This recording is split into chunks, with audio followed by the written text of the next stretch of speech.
विवाह सोहळ्याच्या बातमीने। विवाह सोहळ्याच्या बातमीचं काय विशेष असं तुमच्या मनात प्रश्न पडला असेल, पण हा विवाह सोहळा आगळा वेगळा आहे, कारण तो ICU मध्ये पार पडलेला आहे। होय, ICU मध्ये पार पडलेल्या या विवाह सोहळ्याविषयीची बातमी आपण बघतो आहोत। रुग्णालयाच्या ICU मध्ये लग्न होईल असा विचार जर कुणी केला असेल तर तो कल्पनेमध्येच, पण हे वास्तव घडलंय पुण्यामध्ये। ज्ञानेश आणि सुवर्णा या दोघांनी दीनानाथ मंगेशकर रुग्णालयाच्या ICU मध्ये एकमेकांच्या गळ्यामध्ये हार घातले आणि हा विवाह सोहळा पार पडलेला आहे।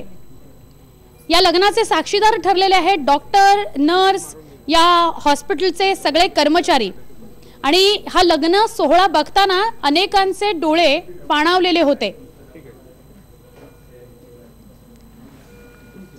खरं तर हा विवाह सोहळा मंगल कार्यालयामध्ये होणार होता, पण ज्ञानेशचे वडील नंदकुमार हृदयविकारामुळे रुग्णालयात ऍडमिट झाले। त्यांची प्रकृती खालावली, त्यामुळे त्यांना ICU मध्ये ऍडमिट करावं लागलं। बाजूला ज्ञानेशचे वडील सुद्धा आपल्याला दिसतायत, पण त्यांच्या समोर हा विवाह सोहळा व्हावा अशी इच्छा ज्ञानेशची होती आणि त्यामुळे एक लग्न असंही ICU मध्ये पार पडलेलं आपण पाहता आहात। खरं तर सगळेच एकमेकांशी, म्हणजे प्रत्येक माणूस हा दुसऱ्या माणसाशी भावनांनीच जोडलेला असतो।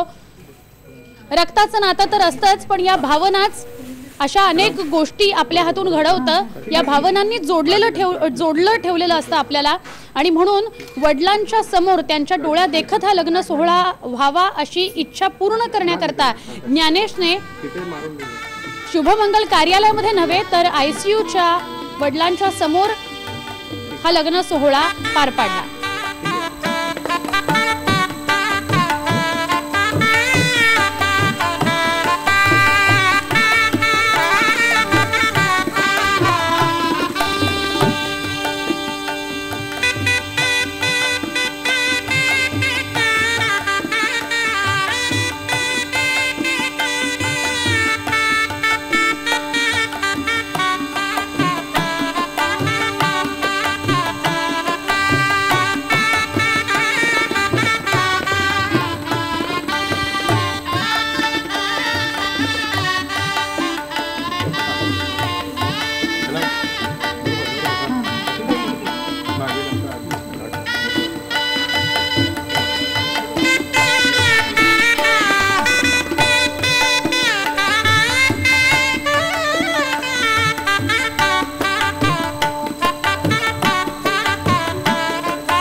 खरं तर हा आगळा वेगळा विवाह सोहळा आपण बघतोय। वडिलांची प्रकृती खालावली, हृदयविकाराचा झटका आला आणि त्यामुळे ICU मध्ये त्यांना ऍडमिट केलं होतं। त्यांच्या समोर हे लग्न व्हावं ही इच्छा त्यांनी व्यक्त केली होती आणि म्हणून हा लग्न सोहळा पार पडला। पण ICU मध्ये हे लग्न झाल्यानंतर काही तासांमध्येच ज्ञानेशच्या वडिलांची प्राणज्योत मालवली। शेवटची इच्छा या ज्ञानेशने पूर्ण केली, आपलं मुलगा होण्याचं कर्तव्य बजावलं, त्यांच्या समोर हा लग्न सोहळा पार पडला। नियतीचा खेळ मात्र विचित्र असतो, तोच खेळ आपल्याला पाहायला मिळाला। लग्न झाल्यानंतर काही तासांमध्येच या वडिलांनी प्राण सोडलेले आहेत।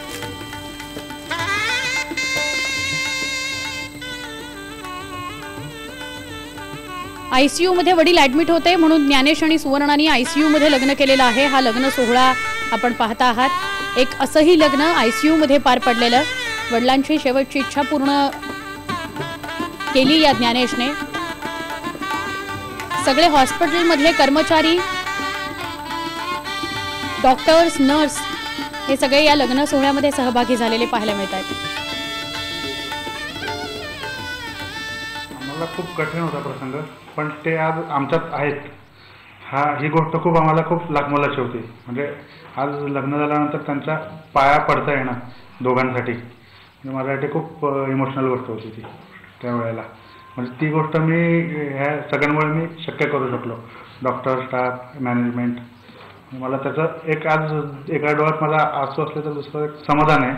त्यांचे वडील म्हणजे मी जेव्हा त्यांना रोज भेटायला यायचे बऱ्यापैकी, तर ते म्हणजे रोज सगळ्यांना हेच विचारायचे की मग लग्न कसं होणार, आपल्याला लग्न करायचे, हे करायचे. आम्हाला असं दिसत होतं की त्यांना रोज असं म्हणजे लग्नाचं आमचं हे असं टेन्शन एक आहे किंवा त्यांची ती इच्छा पण आहे की आमचं लग्न व्हावं, आणि त्यांना आधीपासूनच आमचं लग्न पण व्यवस्थित अटेंड करायचं होतं. पण नंतर त्यांची जसं म्हणल्याप्रमाणे फारच क्रिटिकल सिच्युएशन होत गेली, त्यामुळे मग आम्हाला असं एक होतं की लग्न अशा सिच्युएशनमध्ये करायचं का नाही. आणि परत मग असं होतं की त्यांची पण इच्छा आहे आणि ते महत्त्वाची होती. मग आम्ही मग असा विचार केला की मग लग्न बाकीच्यांची होतात, मे बी आपलं थोडंसं वेगळं राहील, पण त्यांच्यासमोर जर केलं तर त्यांचे आशीर्वादही मिळतील आणि त्यांना पण एक समाधान मिळेल, तर आपल्याला पण एक समाधान मिळेल.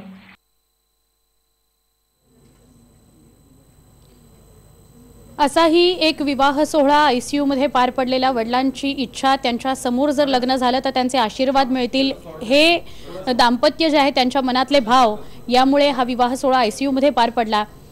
आणि आता मात्र या दोघांनाही आयुष्यभर समाधान लाभणार आहे की आपण हा निर्णय घेतला, कारण हा निर्णय घेतल्यानंतर आणि हे लग्न पार पडल्यानंतर काही क्षणातच, काही तासांमध्येच